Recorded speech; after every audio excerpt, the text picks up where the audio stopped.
Hello student, पिछले class में हम लोग गॉस प्रमेय क्या है, उसका स्टेटमेंट क्या होता है और उसको प्रूव कैसे करते हैं ये पढ़े थे। आज के क्लास में हम लोग गॉस थ्योरम से संबंधित कुछ उसके अनुप्रयोग पढ़ेंगे, जिसमें पहला एप्लीकेशन होता है जो क्वेश्चन बोर्ड एग्जाम में पूछा जाता है। गॉस प्रमेय क्या है? गॉस प्रमेय की सहायता से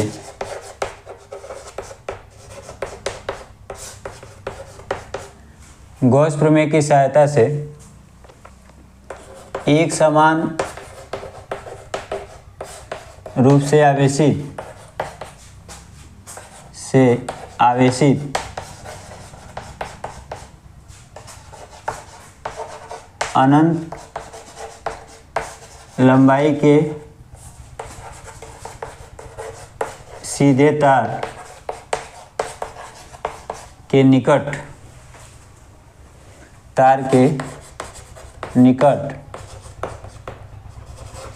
वैद्युत क्षेत्र की तीव्रता ज्ञात कीजिए। ये प्रश्न होता है, इसका सलूशन क्या देंगे, इसको प्रूव कैसे करेंगे। सलूशन में एक समान रूप से आवेशित अनंत लंबाई का सीधा तार, एक सीधा तार ले लेते हैं हम लोग। एक सीधा तार जो है ये ले लिया गया और इस पे जो है बहुत से प्लस चार्ज हैं, ऐसे चार्ज रख लिया जाता है। यहाँ पर भी बहुत से आवेश होंगे, एक समान रूप से आवेशित है यह। अब इस पे क्या कर दे, इसके निकट r दूरी पर किसी बिंदु पर वैद्युत क्षेत्र की तीव्रता ज्ञात करना है। इसके लिए क्या करते हैं हम लोग, एक गॉसियन पृष्ठ ले लेते हैं। एक गॉसियन पृष्ठ ले लेते हैं जो काल्पनिक पृष्ठ होता है।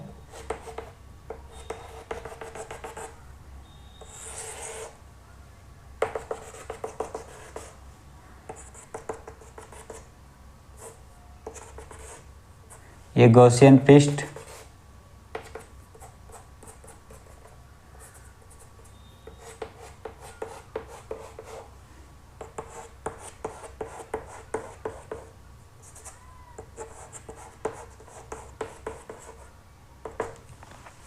यह लंबाई का एक बेलनाकार गॉसियन पृष्ठ ले लिया गया है, जिसकी त्रिज्या यहाँ से r होगा और यहाँ से r दूरी पर स्थित यहाँ पे बिंदु P ले लिया जाएगा। एक छोटा सा अल्पांश लेते हैं यहाँ पे, ठीक है।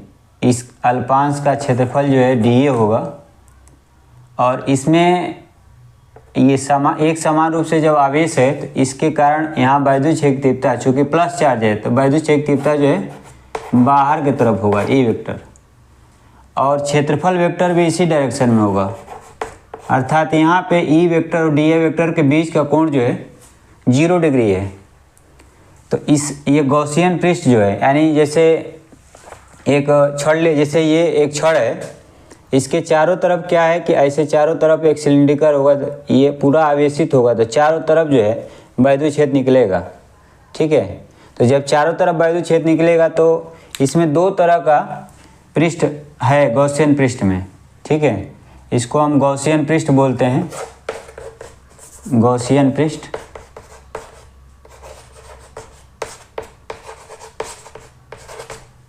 ये गॉसियन पृष्ठ है।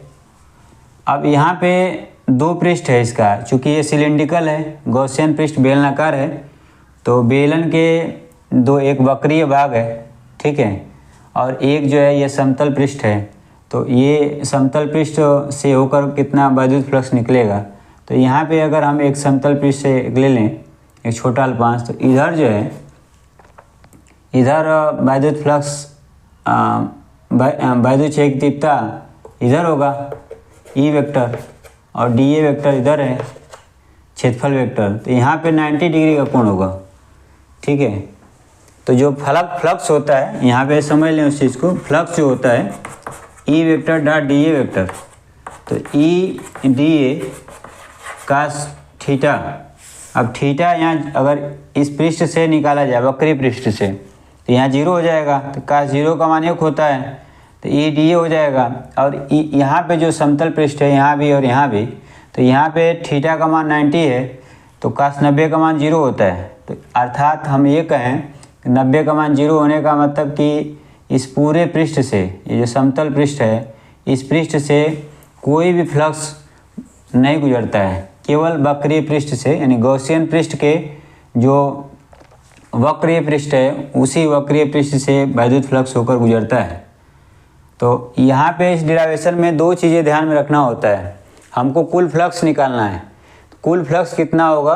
तो इस गॉसियन पृष्ठ में 2 प्रकार का पृष्ठ है, एक वक्रीय पृष्ठ है, एक समतल पृष्ठ है। तो वक्रीय पृष्ठ से कितना फ्लक्स निकल रहा है ये निकाला जाएगा। इधर भी जो है यहाँ पे एक हम गॉसियन पृष्ठ ले लें, ऐसे एक गॉसियन पृष्ठ ले लें, तो यहाँ भी वैद्युत क्षेत्रफलता इधर होगा और क्षेत्रफल वेक्टर जो होगा ये भी इधर ही होगा, डी वेक्टर।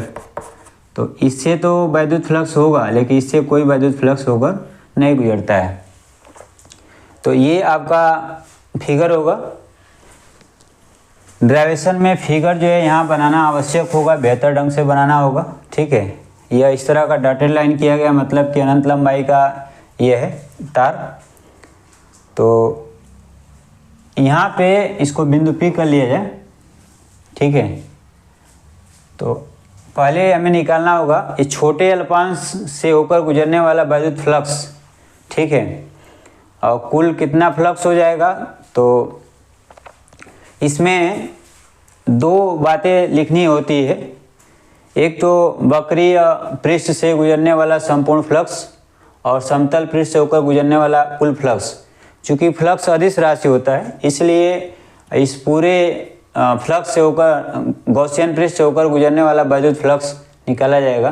तो इन दोनों पृष्ठों से निकलने वाला फ्लक्स और वक्रीय पृष्ठ से निकलने वाले फ्लक्स को जोड़ दिया जाएगा, ठीक है। और यहाँ पे अदिश राशि का मतलब हो गया कि अदिश योग किया जाएगा, अर्थात अलजेब्रिक सम के बेसिस पे इसको कैलकुलेट किया जाएगा।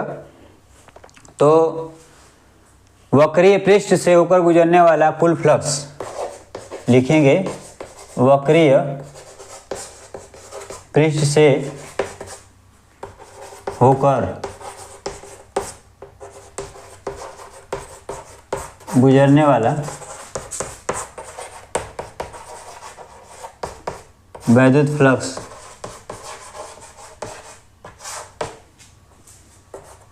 वक्रीय पृष्ठ से होकर गुजरने वाला वैद्युत फ्लक्स डी फाई ई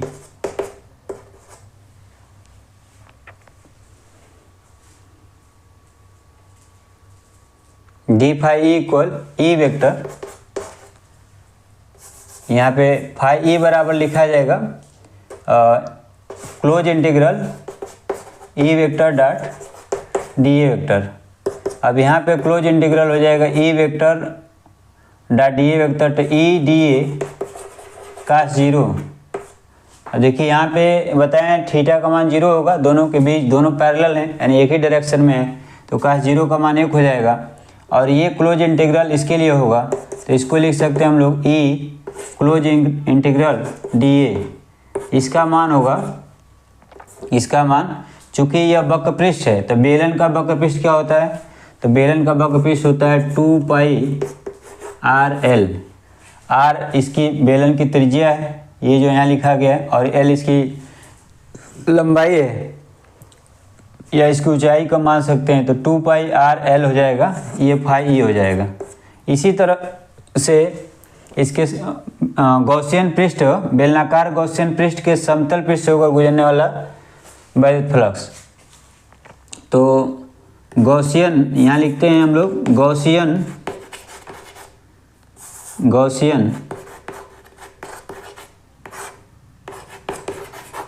पृष्ठ, गॉसियन समतल पृष्ठ, गॉसियन समतल पृष्ठ से होकर गुजरने वाला वैद्युत फ्लक्स वैद्युत फ्लक्स।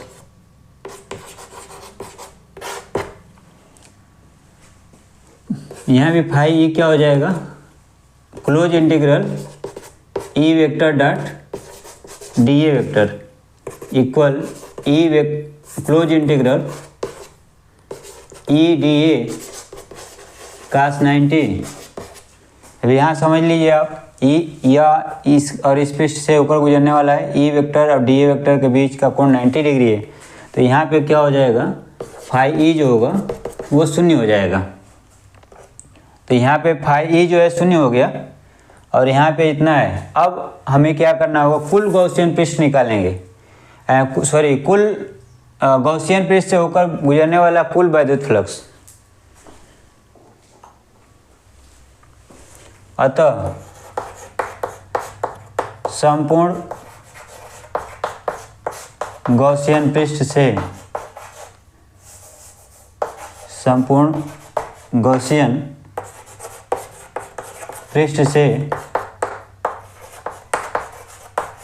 होकर गुजरने वाला कुल फ्लक्स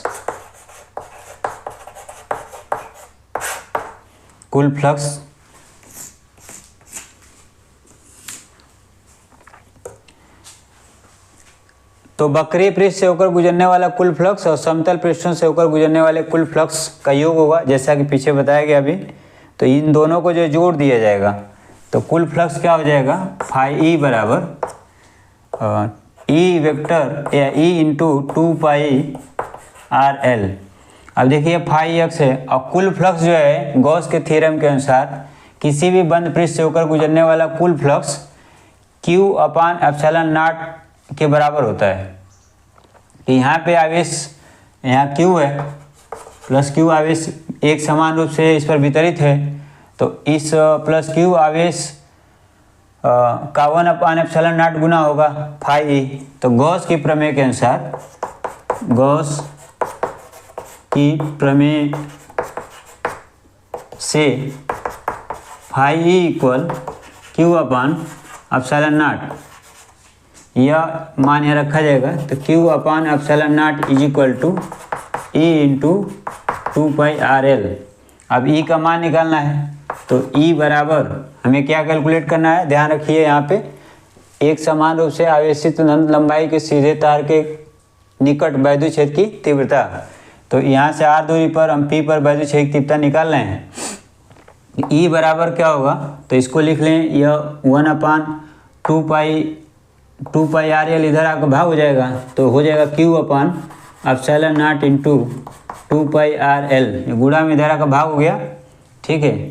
यह E इक्वल हो जाएगा, इसको लिखें 1 upon 2 pi epsilon naught into 2 pi epsilon naught R into ये 2 पाई एप्सिलॉन नॉट आर, इसको लिख लिया गया। अब Q बटा L एक साथ लिखा जा रहा है, इसका कारण बता दिया जा रहा है अभी।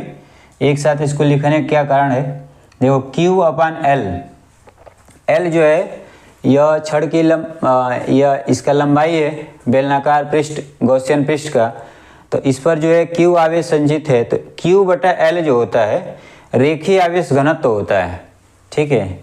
यानी एकांक लंबाई के छड़ पे या तार पे जितने आवेश संचित होंगे वही रेखीय आवेश घनत्व होता है।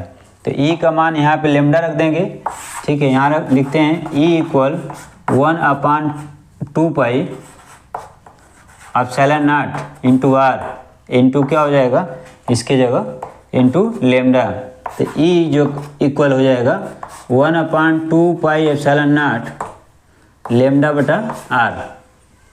अब देखिए यहाँ पे क्या करेंगे, एक्चुअली यहाँ पे होता है 1 upon 4 pi epsilon not equal 9.0 into 10 power 9 इसका मान होता है। तो यहाँ पे 2 पाई एप्सिलॉन नॉट, तो इसको हम 4 करने के लिए हम 4 करेंगे, 2 का गुणा करेंगे, 2 से भाग यहाँ हर में गुणा करेंगे 2 से, तो अंश में भी करना पड़ेगा।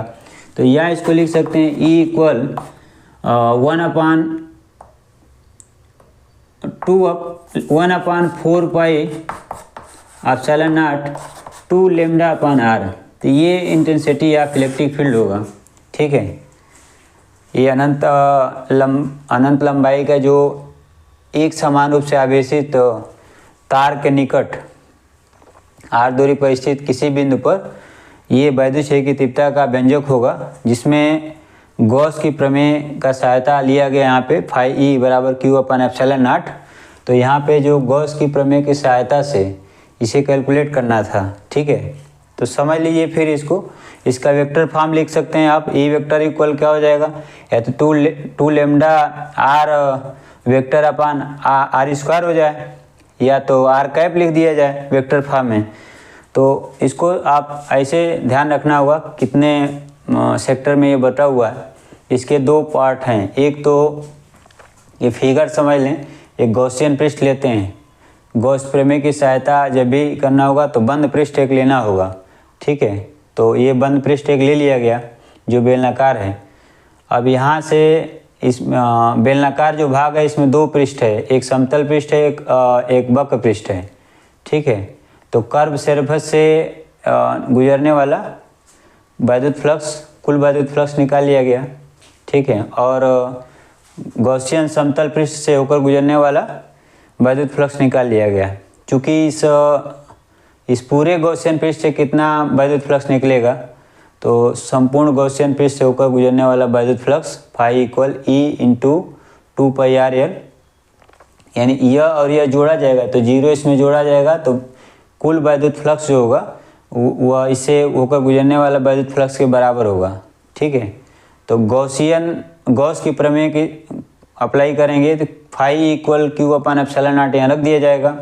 रखने के पश्चात ई का मान निकालना है, चूँकि तो ये गुणा में तो इधर अगर भाग हो जाएगा, ठीक है। अब इसको जो है इस फॉर्म में इसका वैल्यू जो इतना होता है तो कैलकुलेशन आसान हो जाए, ये अलग हो जाए, ये कांस्टेंट है एक प्रकार का। तो E equal 2 lambda upon R ये कैलकुलेट होगा। तो इलेक्ट्रिक चार्ज एंड फील्ड में ये गॉस प्रमेय का पहला एप्लीकेशन है। उम्मीद है आप लोगों को बेहतर से समझ में आया होगा, और मैं ये भी उम्मीद रखता हूँ कि आप लोग जो है इस वीडियो के माध्यम से आप लोग को जो भी मैटर दिया जा रहा है फिजिक्स का, आप बोर्ड एग्ज़ाम में बेहतर तैयारी कर सकते हैं। आप लोग मेहनत से पढ़िए। धन्यवाद।